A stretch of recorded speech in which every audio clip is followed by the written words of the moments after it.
최초의 패키지 여행사가 있습니다. 1841년에 설립한 토마스 쿡이라는 여행사가 있어요. 이 여행사가 파산을 했습니다. 자, 2019년 여행 총결산 그 두 번째입니다. 요것도 사실 또 몰락인데. 자꾸 몰락만 갖고 와요. 아니, 올해는 좀 트렌드가 좀 이래요. 패키지 여행사의 몰락입니다.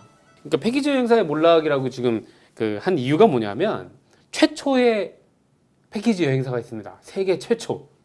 1841년에 설립한 토마스 쿡이라는 여행사가 있어요. 이 토마스 쿡은 저희가 제가 시즌 1 때 패키지 여행의 불편한 진실이라는 편을 했을 때 그때 이제 설명을 한번 드렸었어요. 이 토마스 쿡이라는 사람이 원래 종교 행사로 왔다 갔다 하면서 종교 행사 참석을 위해 가지고 사람들한테 돈을 받고 단체 할인을 받기 시작했던 게 이제 이 패키지 여행의 시작이었다. 근데 이 여행사, 영국 여행사인데요. 이 여행사가 파산을 했습니다. 이게 관광 관련 뭐 전공을 하신 분들은 한 번씩은 다 들어본 정도가 아니라 시험에 나왔을 정도의 굉장히 중요한 그리고 업체인데 이 토마스 쿡이라는 이름은 뭐 그러니까 특히나 이제 영어 그러니까 이 유럽권이나 그다음에 호주 이런 데 가시면 크루즈 이름도 이런 이름이 있어요. 토마스 쿡 크루즈 무슨 뭐 토마스에 관련된 쿡 뭐 이런 그런 것들로 많이 만나보셨을 거예요, 사실. 지금은 다 신용카드를 쓰다 보니까 이 트래블러 책, 그 여행자 수표라는 걸 거의 사용을 안 하실 텐데요. 한 15년, 20년 전만 해도 해외여행 가려고 그러면은 이 여행자 수표를 별도로 국내에서 끊어가고. 아, 진짜요? 네, 그렇게 했었어야 되거든요. 아, 그런 게 있었어요? 아, 모르시는구나. 환전 아니고? 아, 환전도 하는데 신용카드 대신에 이 네. 여행자 수표를 끊어가요. 그럼 그걸로 그냥 뜯어서 내. 뜯어서 사인해갖고 내는 거지. 그럼 나중에 정산은 어떻게 해요? 아, 미리 산 거야, 산 이거를? 거지, 돈 내고 산 거지. 그래서 이 토마스 쿡이라는 여행자 수표하고 또 다른 업체가 하나 있었어. 두 개가 굉장히 컸을 정도로 이 토마스 쿡은 여행 시장을 거의 지배해 오고 모든 일을 선도해 왔던 그런 곳이었죠. 그리고 이 심지어 항공사까지 가지고 있었습니다. 호텔, 항공사, 뭐 패키지 여행사 이 모든 걸 다 가지고 있었기 때문에 진짜 세계에서 어마어마하게 큰 그러니까 좀 보면 회사였죠. 예. 보유하고 있는 항공기만 100대 이상이고 16개국에 190여 개 호텔을 운영하는 곳이었다. 어떻게 이게 망했을까? 그 평가를 보면 자유여행 상품이나 대리점을 대체하는 온라인 플랫폼 개발 등에 뒤처진 결과다. 그러니까 결국에 이제 OTA라고 흔히 이제 얘기를 하죠. 그러니까 온라인 트래블 에이전시. 앱이에요, 앱. 그러니까 뭐 이렇게 지금 뭐 많은 분들이 이제 뭐 항공 같은 경우도 그냥 어플로 스카이스캐너나 뭐 이런 회사들. 그다음에 호텔 같은 경우도 워낙에 많죠 지금. 호텔스 컴바인 같은 경우는 뭐 여러 군데 비교해가지고 그냥 예약할 수 있게. 뭐 익스페디아라든지. 그런 것들이 많기 때문에 이런 거에 그러니까 시류에 이제 뒤처진 결과죠. 근데 계속해서 그냥 패키지 여행만 좀 고집했었던 그런 마지막까지 그랬다라는 얘기가 있어요. 그 얘기가 나와서 좀 말씀을 드리자면 이게 업계에서는 항공사, 여행사, 랜드사 이 순으로 보통 보거든요. 항공사가 그렇죠. 제일 갑질하고 그다음에 여행사가 또 랜드사에 갑질하고 현지 여행사에 이런 구조였는데 이 구조 자체도 이제 막 바뀌어가기 시작을 했고 그때 이제 여행사들이 계속 토마스 쿡을 부러워했던 게 뭐냐면 항공사를 보유하고 있으니까 자기들이 하고 싶은 대로 띄우고 싶은데 띄우고 가격도 조정할 수 있고 다 할 수 있는 거지. 그러니까 그런 걸 너무 부러워했고 이제 그런 시도들을 많이 했었어요. 근데 그게 이제 촉발됐던 게 2011년에 이제 이 여름에 하드블럭이라고 해서 여행사들이 항공사에 미리 돈을 주고 좌석을 삽니다.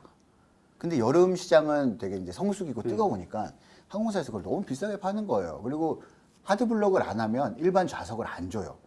지금 뭐 LCC도 많고 이런 비밀을 여러 항공사들이 많으니까 경쟁이 되지만 그 당시에는 뭐 대한항공, 아시아나 뭐 국적기 항공사의 두 개가 갑질이죠, 말하자면. 다 하고 있는데 뭐 여기 여름에 좀 이 패키지 여행사는 항공 좌석이 없으면 완전히 시체거든요. 항공 좌석을 얼마나 많이 따오냐가 그 여행사의 이 혹은 그 담당 팀장의 능력을 보여주는 걸 척도일 정도로 항공사가 되게 중요한데 그러다 보니까 하나투어와 모두투어가 처음으로 힘을 합칩니다.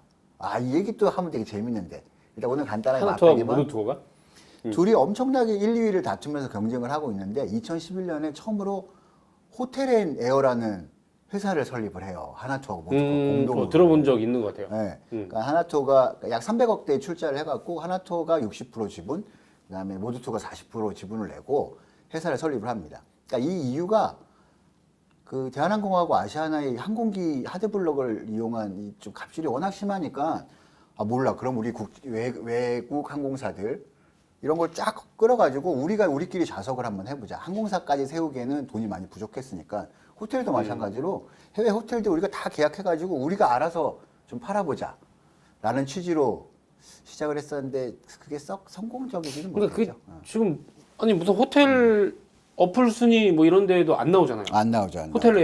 호텔에네어닷컴? 그러니까 이게 하나투어와 모두투어의 구조적으로 둘의 경쟁사라는 게 있다 보니까 호텔의 출자 법인을 만들었음에도 1등 회사하고 2등 회사하고 합자를 해가지고 만드는 게 이게 가능한가요?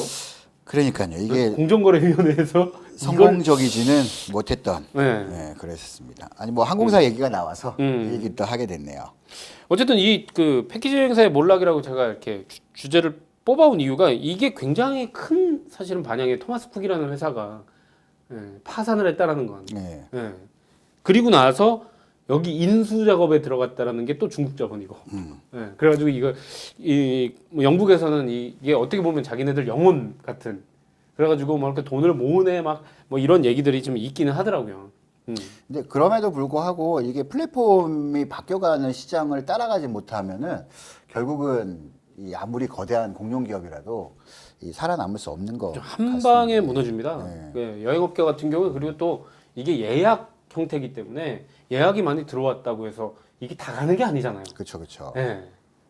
이게 참 어떤 변수가 있을지 모르는 그게 또 여행사인데. 그러니까 지금 한국 여행사의 상황도 사실은 되게 비슷한 게 플랫폼들이 많이 생기면서 여행사들이 상품을 만들어서 플랫폼에 공급하고 플랫폼은 중간 수익을 먹고 이러다 보니까 사실 여행사들 수익률은 계속 떨어지는 거예요. 근데 뭐 항공이 잘못되든 호텔이 잘못되든 현지에서 무슨 일이 있든 이 모든 책임은 또 여행사가 져야 되다 그렇죠. 보니까 메인으로 팔아놨다 보니까. 네. 네. 그러니까 이 뭐죠? 플랫폼들은 그런 거에 대한 부담을 전혀 가지지 않고 중간 수수료만 앱을 개발해 놓은 그거 하나로 취해가고 있는 그런 상황이죠. 뭐 이게 결국은 뭐 누굴 편들어 주겠다는 게 아니고 결국은 그런 흐름을 빠르게 캐치하고 따라가는 게 중요하다고 생각합니다. 뭐 시대는 계속 변하니까요. 그렇죠. 근데 이게 또 우리나라 이제 국내 패키지 여행사 아까 처음에 지적을 해주셨지만 지금 패키지 여행사들 같은 경우에 그 뭐 이미 한 몇 년 전부터 어렵다 뭐 계속해서 그러니까 전년 대비 그러니까 빠지고 있다 매출이 그런 얘기들은 계속 있었는데 올해가 낙폭이 가장 큰 것 같아요. 근데 이게 보면 우리가 이게 일본 여행의 몰락 이야기를 해드렸잖아요. 거의 평균적으로 여행사들이 한 30% 정도가 빠졌거든요. 전년 대비. 근데 요게 딱 일본만큼입니다. 30%보다 더 빠졌던데. 네. 더 빠진 곳들도 있죠. 네. 네. 근데 이제 그 크게 버티고 있는 곳들이 이제 뭐 지금 얘기 나온 하나투어, 모두투어인데요. 하나투어 같은 경우가 뭐 약 한 27.4% 정도 이렇게 9월 달이 그렇게 얘기가 되고 있는데 지금 보면 요 정도 수준이 일본 여행이 거의 패키지 여행사에서 90% 정도가 없어져 버렸어요. 그렇죠. 패키지 여행 자체를 눈치 보면서 안 가니까.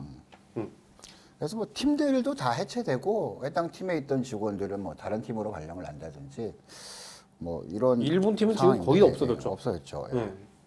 내년 10월까지 간다고 하니까. 그리고 지금 뭐 연말이 되면서는 더 지금 어려운 것이 지금 뭐 무급 휴가라든가 뭐 이렇게 해가지고 그러니까 직원들을 뭐 내보낼 수는 없으니 이게 또 다시 좋아질 수 있는 거니까요. 내보낼 수는 없으니 이제 그러니까 그런 식으로 그러니까 자구책 그리고 뭐 그런 뭐죠? 그러니까 좀 나이가 많으신 분들. 퇴직하시는 뭐, 거, 네. 명퇴직, 뭐 이런 것들을 받는다. 네. 뭐 이런 소식들도 좀 있고요. 아 진짜 어쨌든 이 회사들도 다 지금 상장이 되어 있는 회사이기 때문에 계속 좀 빠르게 자신들이 어떻게 뭔가를 만들어 내기는 해야 될 거잖아요. 그렇죠. 그러니까 그러다 보니까 지금 뭐 하나 모두를 필두로 해서 뭐 롯데 관광, 뭐 한신 관광, 뭐 참좋은 KLT 해갖고 전부 지금 대대적인 구조조정이 아니죠. 조직 개편을 지금 단행을 하고 있는 중입니다. 어떻게든 또 새로운 자기체를 찾아야 되겠죠. 또 예. 뭐 그러니까 여러분들한테 이렇게 말씀드리고 있지만 저희는 친분이 있는 분들이 굉장히 많아요. 예. 그래서 정말 좀 어렵게 되셨다 뭐 이런 분들도 지금 뭐 소식을 좀 접하고 있고 하는데 이제 저는 어쨌든 이 방송 자체가 이제 패키지 여행 이야기를 처음 하면서 시작한 그렇죠. 예, 그런 방송이기 때문에 진짜 남의 일 같지 않고 정말 같이 좀 아픔을 같이 하고 있는데 예. 근데 내년엔 좀 더 좋은 일들이 좀 있었으면 좋겠다. 근데 여행 업계도 이런 걸 계기로 좀 변화가 필요하다고 생각합니다. 너무 그동안 하던 영업 방식을 계속 고집을 하다 보니까 또 새로운 걸 할 수가 없는 그런 한계에 봉착한 게 아닌가 하는 생각도 좀 들고. 뭐 이 부분은 저희 나중에 한번 다시 특집으로 한번 다뤄보죠. 그렇죠. 네. 이 얘기는 정말 그 패키지 여행 자체를 가지고 또 이야기를 하면서 뭐 제가 뭐 트렌드나 이런 걸 가지고 업계분들을 좀 모시고 한번 이야기를 그럴까요? 네. 네. 한번 좀 모셔보도록 하겠습니다. 네네. 네. 그래서 참 계속 몰락몰락이네요. 여행 총결산이. 2019년 사실 좀 어렵긴 했어요. 네. 뭐 사고들도 많았고, 네. 뭐 참조연 여행이었죠. 헝가리. 네, 헝가리에서 네. 사고가 있어서 근데 참조연 여행이 대처를 참 잘하는 바람에 금방 업계에는 큰 상처, 물론 사고를 당하신 분들은 굉장히 좀 상처가 되셨겠지만 업계에서는 다른 사고에 비해서는 굉장히 빨리 회복을 했었던 뭐 그런 케이스도 있었고. 그래서 참 아픔인데요. 예, 그러면서 이제 패키지 여행사들이 내년에는 좀 더 빠르게 정상화됐으면 좋겠습니다. 어쨌든 또 제가 컨설팅을 하고 있으니까 또 그런 업계가 어떻게 발전했으면 좋겠다는 뭐 저의 바람이나 컨설팅도 한번 같이 해보면 좋겠습니다.